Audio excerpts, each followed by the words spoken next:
Today is the 26th of November, 2025, and if you ask people on the street how they feel about the police, you might not get the answer you expect.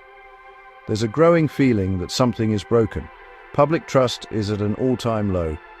Recent figures show that only a tiny fraction of us, just 4% of the public, have a lot of confidence that the police can tackle crime in our local areas. It's a shocking statistic that speaks volumes about the current mood.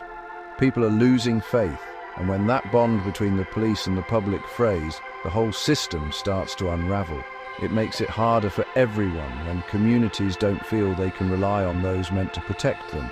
The numbers behind this feeling are just as worrying.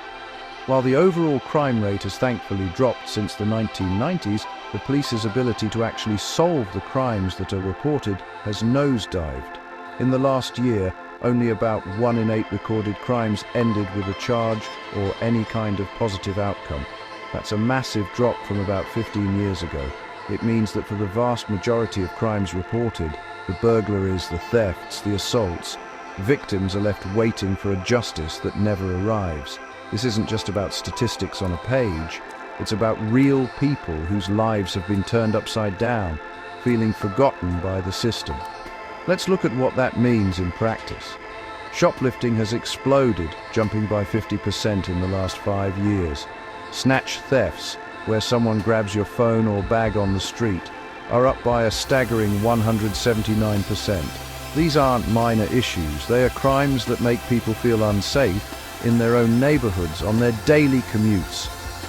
And it's not just street crime. Fraud is also on the rise, with a 31% increase in just the last year.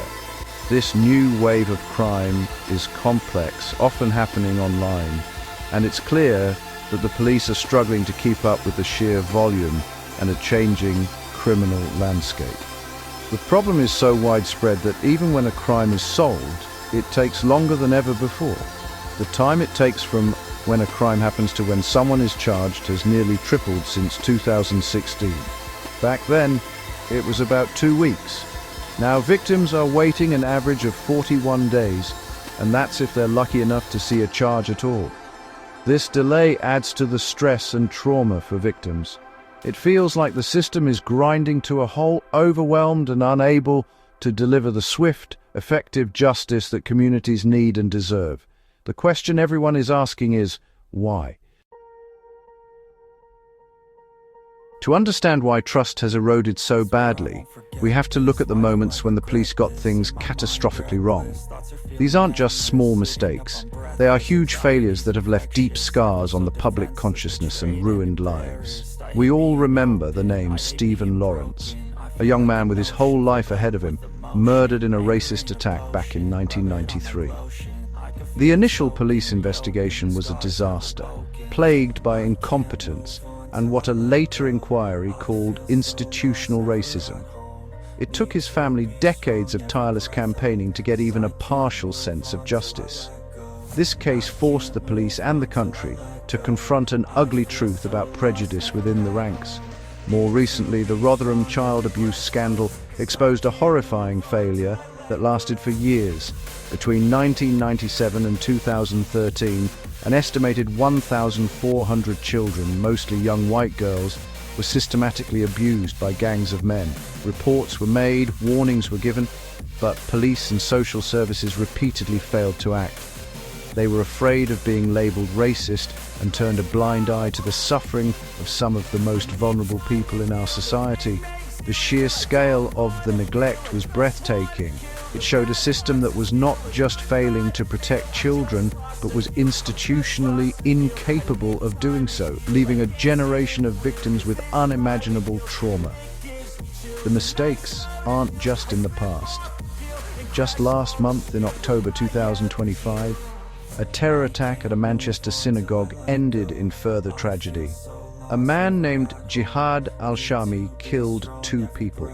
But in the chaos of the response, armed police mistakenly shot and killed one of the victims, a 66-year-old man named Melvin Kravitz, and injured another survivor.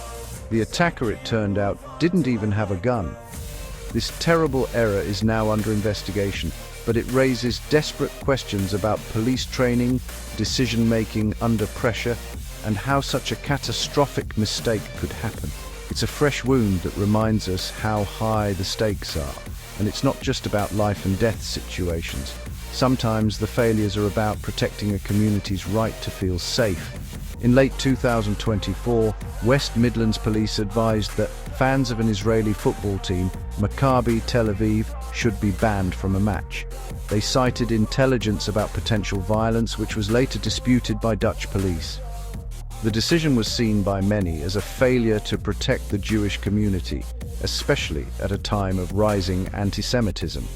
It sent a message that instead of tackling the threat, it was easier to punish the potential victims. These high-profile failures, big and small, all add up, chipping away at the foundation of trust. When the police fail, it's not just a headline in the news, it's a person, a family, a community left to pick up the pieces. For victims, the impact is devastating. Imagine being a victim of domestic abuse. You find the courage to report it, to ask for help from the very people who are meant to protect you, but your case is one of thousands and nothing happens. This is the reality for many. Victims of domestic abuse make up around 40% of all crime victims, yet their cases often get stuck in a system that is too slow and too overwhelmed. The failure to act doesn't just deny justice, it leaves people in dangerous situations feeling powerless and alone. This sense of being let down creates a vicious cycle. If people don't believe the police will help them, they stop reporting crimes. Why would you bother calling them about a burglary if you believe nothing will be done? This is exactly what we're seeing. With confidence at rock bottom, people are less likely to come forward with information or even to report crimes in the first place. This makes the police's job even harder. They can't solve crimes they don't know about. The silence from communities isn't a sign that crime isn't happening. It's a sign that people have given up hope in the system. The damage goes beyond individual victims. It affects entire communities. The Stephen Lawrence case didn't just impact his family, it shattered the trust of black communities across the UK. It confirmed their long-held belief that they wouldn't be treated fairly by the justice system. Similarly, the police decision to ban Maccabi Tel Aviv fans sent a chilling message to the Jewish community, making them feel isolated and unprotected. When a specific group feels that the police are not there for them, or worse, see them as the problem, the social fabric starts to tear. Policing relies on consent and cooperation, and that is impossible without trust. Ultimately, these failures undermine the entire criminal justice system. When investigations are flawed, cases collapse in court. When evidence isn't gathered properly, or disclosure rules aren't followed, guilty people can walk free and innocent people can be wrongly accused. The long delays in charging mean that victims and witnesses are left in limbo for months, even years. Their memories fade, their resolve weakens, and the chances of a successful prosecution drop. Justice delayed is often justice denied, and right now the system is delivering far too much delay and not nearly enough justice for anyone. So, why is this happening? One of the biggest reasons is money. For over a decade, policing has faced deep cuts. Even though there's been a recent push to recruit more officers, police spending in real terms is still lower than it was back in 2010. Forces have had to do more with less for a very long time. And honestly, the cracks are showing. This chronic underfunding means fewer resources for everything from forensic analysis to community patrols. It also creates a postcode lottery, where forces in poorer areas struggle to raise enough money from local council tax, leaving them even further behind their wealthier counterparts. This lack of funding has led directly to a staffing crisis. The government recently celebrated recruiting 20,000 new officers, which, sounds great on paper. But this has created a huge experience gap. Many experienced officers left the force during the years of austerity, and they took their knowledge with them.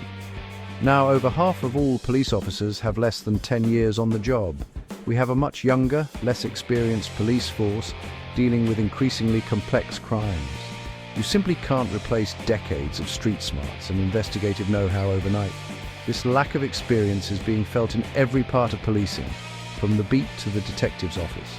This inexperience is particularly damaging when it comes to complex investigations. There's a national shortage of trained detectives. In many forces, half of the roles for investigating the most serious crimes like rape and sexual offences are filled by trainees. These are the cases that require the most skill, sensitivity and experience, yet they are being handled by officers who are still learning. It's an impossible situation for both the officers and the victims.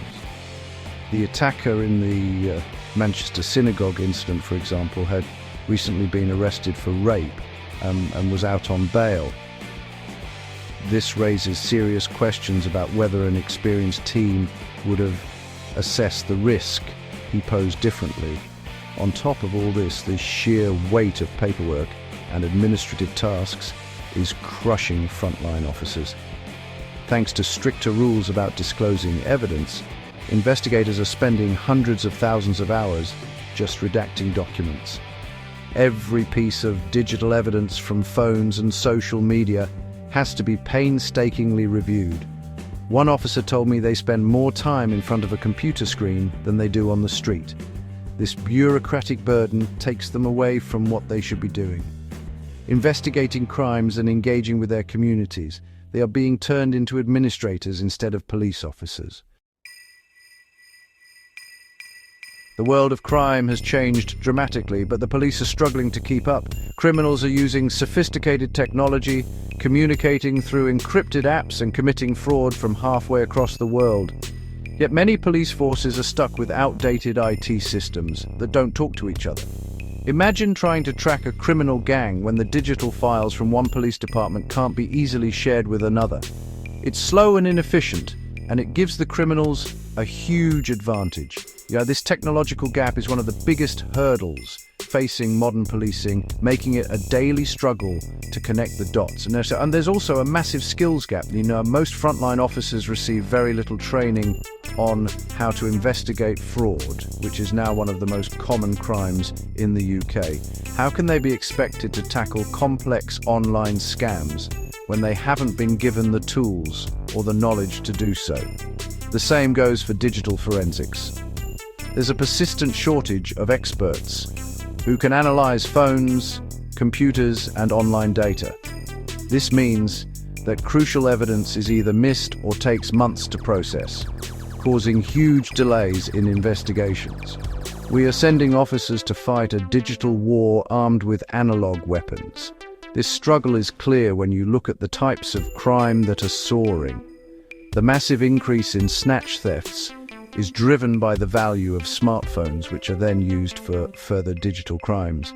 The explosion in online fraud shows just how easily criminals can exploit weaknesses in the system from the comfort of their own homes. The police are playing a constant game of catch-up.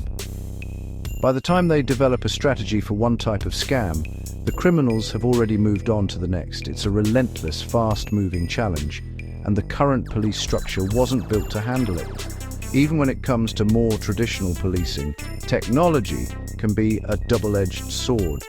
The huge increase in digital evidence, from text messages to social media history, has created a mountain of data for every single case. An investigator might have to sift through tens of thousands of messages for a single assault charge. This has ballooned the administrative workload, with officers spending an estimated 770,000 hours a year just on redacting sensitive information from these files.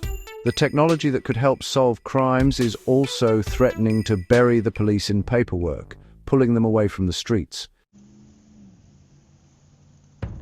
In the face of these problems, there have been many attempts at reform. We've seen the rollout of body-worn cameras, which aim to increase transparency and accountability during interactions with the public. New oversight bodies like the Independent Office for Police Conduct have been set up to investigate complaints and serious incidents.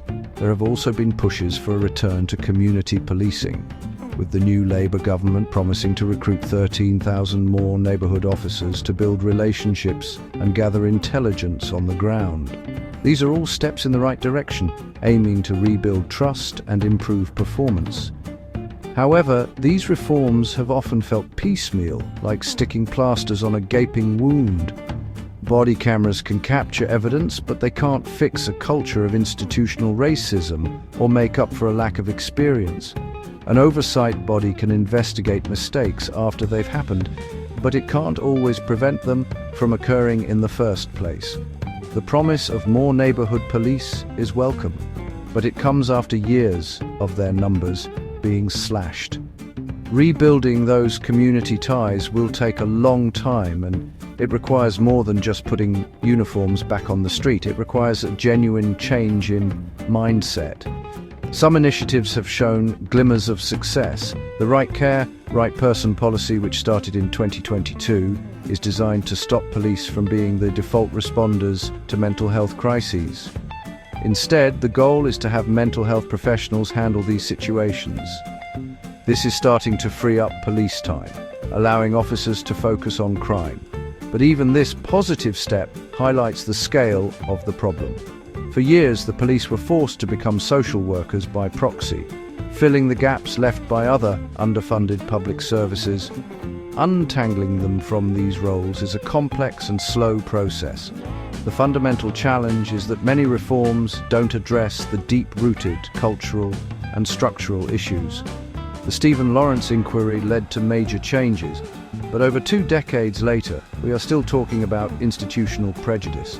The Rotherham scandal exposed a culture of fear and inaction, yet we still see cases where vulnerable victims are let down. New technology is introduced, but it's layered on top of outdated systems and working practices. Without a wholesale commitment to changing the core culture, training, and structure of policing, reforms will always struggle to have a lasting impact. So where do we go from here? It's clear that simply doing more of the same won't work. We need to have an honest conversation about what we want our police force to be. Do we want them to be social workers, mental health responders, and crime fighters, all rolled into one? Or do we need a more focused approach, with proper funding for other services to handle non-police matters? The Right Care, Right Person initiative is a good start, but it needs to be part of a much bigger shift in how we see the role of the police in our society. Meaningful change has to start with the basics. This means sustained, long-term investment to close the funding gap and rebuild an experienced workforce. It's not just about recruiting new officers, it's about retaining the experienced ones and giving them the continuous training they need to deal with modern crime. This includes specialist training in digital forensics, fraud, and dealing with vulnerable victims. We need to equip our police with the skills and tools they need to do the job we are asking of them. Without that fundamental investment, any other reform is built on shaky ground. We also need to radically rethink the internal culture of policing. This is the hardest part, but it's the most important. It means fostering a culture of accountability where mistakes are learned from, not hidden. It means tackling institutional prejudice head-on, ensuring that every community, regardless of race or background, feels respected and protected. It also means modernizing the systems, cutting the bureaucracy that ties officers to their desks, and creating a structure that is nimble enough to respond to new and evolving threats. This requires strong leadership and a genuine will to change from the top down. Ultimately, rebuilding trust is a two-way street. The police need to prove they are worthy of the public's confidence, but communities also need to engage. What is the most important thing to you? Is it faster response times for burglaries, more officers on the street, better handling of domestic abuse cases, or a greater focus on tackling online fraud? We need to be clear about our priorities so that the police can focus their limited resources where they matter most. Fixing this broken system is a challenge for all of us, and it will take a shared commitment to build a police service that truly keeps everyone safe.